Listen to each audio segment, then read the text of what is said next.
আসসালামু আলাইকুম রহমতুল্লাহ। আজকে মাদ্রাসার জন্য ফুল চারা নিয়ে আসলাম ইনশাল্লাহ। এখন এই মাদ্রাসার চারিদিকে লাগাবো ইনশাল্লাহ। আসলে এই কোরআনের বাগানকে সুন্দর রাখার জন্য, ছাত্রদেরকে মানসিকভাবে আনন্দ দেওয়ার জন্য আসলে এই ফুল চারা নিয়ে আসলাম। ফুল তো মানুষের মনকে আনন্দ দেয়, মানুষের মনকে পরিশুদ্ধ রাখে। ফুল যেরকম পবিত্র, সেই ফুলের দিকে তাকালেও মানুষের দিল মনও পবিত্র হয়ে যায়।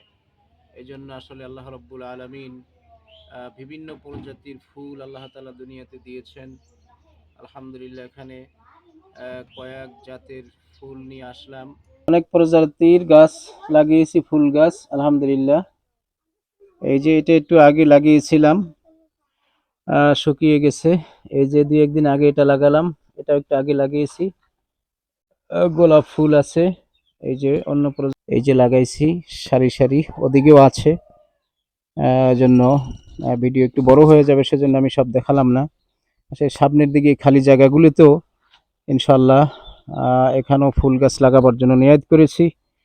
তো সবকিছু করার আগে আপনাদের দোয়া কামনা করছি, যাতে করে এই মাদ্রাসাটাকে মনের মতো সাজাতে পারি, সেজন্য আপনাদের একান্ত দোয়া কামনা করছি।